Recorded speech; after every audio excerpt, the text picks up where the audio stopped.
No, no.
Mobile చచ్చిపోయింది వాళ్ళని అడిగి రానా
ఓకే అండి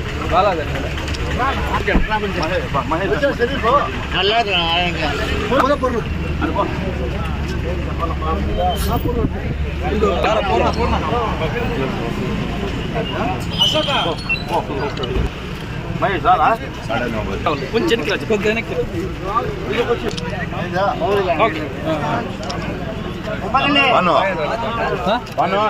బా 9:30కి నక్పల్లా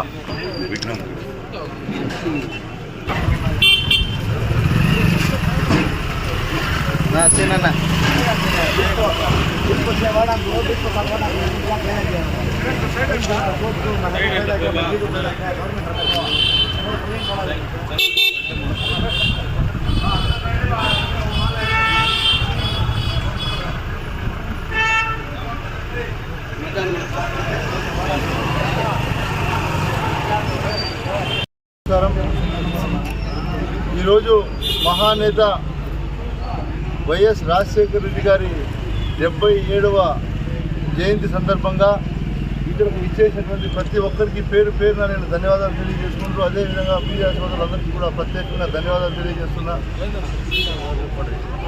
ఈరోజు వైఎస్ రాజశేఖర రెడ్డి గారు మన మధ్యన లేకపోయినా రాష్ట్రంలోనే కాదు ఈ దేశంలోనే గర్వంగా చెప్పుకోదగ్గ మహానేతగా మహానాయకుడిగా ప్రతి కుటుంబానికి సంక్షేమాన్ని అందించినటువంటి గొప్ప నేతగా నిలిచిపోయేటువంటి మహానేత ఎవరైనా ఉన్నారు అంటే భారతదేశ చరిత్రలో అది వైఎస్ రాజశేఖర రెడ్డి గారికి దక్కుతుందని కూడా ఈ సందర్భంగా తెలియజేస్తున్నా. ఎందుకంటే 33 సంవత్సరాలకే పిసిసి ప్రెసిడెంట్ అవ్వడం, ఆయన పోటీ చేసినటువంటి ఏ ఎన్నికల్లో కూడా ఓటమి అనేది తెలియకపోవటం, 6 సార్లు ఎమ్మెల్యేగా గెలవటం, దాదాపు 3 సార్లు ఎంపీగా గెలవటం, 2 సార్లు ఎంపీగా గెలవటం, 3 సార్లు మంత్రిగా ఉండటం, 2 సార్లు ముఖ్యమంత్రిగా పనిచేయటం ఒక మహానేత వైఎస్ రాజశేఖర రెడ్డి గారికి ఇది సాధ్యమని కూడా మనం తెలియజేస్తున్నాం. ఎందుకంటే ఎంతోమంది నాయకులు వచ్చారు, ఎంతోమంది ముఖ్యమంత్రులు అయ్యారు.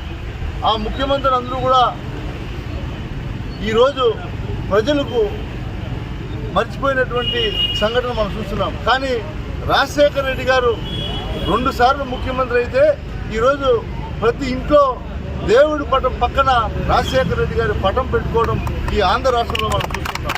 ఎందుకంటే చెప్పుకుంటూ పోతే 4% రిజర్వేషన్ కావచ్చు, మహిళల సంక్షేమం కోసం కావచ్చు, రైతుల కోసం కావచ్చు, ఈరోజు ఎంతోమంది ముఖ్యమంత్రులు ఎన్నో గొప్పలు చెప్పుకుంటున్నా ప్రజలు మాత్రం ఆ మహానేత వైఎస్ రాజశేఖర రెడ్డి గారు చేసిన గొప్పగా చెప్పుకున్నటువంటి సంఘటనలు మనం చూస్తున్నాం. కాబట్టి ఆ మహానేత మన ముందర లేకపోయినా ప్రతిసారి మనం ఆయన జన్మదినాన్ని గొప్పగా జరుపుకోవడం, ఆనవాయితీగా పెట్టుకోవడం చాలా గర్వంగా ఉంది కూడా తెలియజేస్తూ, అదేవిధంగా ఆయన బాటలోనే ఆయన తనయుడు ఈరోజు ఆంధ్రప్రదేశ్ మాజీ ముఖ్యమంత్రిగా ఉన్నటువంటి జగన్మోహన్ రెడ్డి గారు మనం చూసాం. గడిచిన 5 సంవత్సరాల పరిపాలన ఎంత దగ్గరగా ప్రజలకు ప్రతి ఒక్కటి కూడా వాళ్ళ ఇంటి దగ్గరికి అందించినటువంటి ఘనత ఆయన కుమారుడైనటువంటి జగన్మోహన్ రెడ్డి గారికి దక్కుతుందని కూడా తెలియజేస్తూ, ఖచ్చితంగా రాబోయే ఎన్నికల్లో మళ్ళీ జగన్మోహన్ రెడ్డి గారిని ముఖ్యమంత్రిని చేయడానికి ఆంధ్ర రాష్ట్ర ప్రజలందరూ కూడా వేచి చూస్తున్నారని కూడా తెలియజేస్తూ ఈ అవకాశం కల్పించి అందరికీ కూడా ప్రత్యేకంగా ధన్యవాదాలు తెలియజేస్తూ సెలవు తీసుకుంటాం.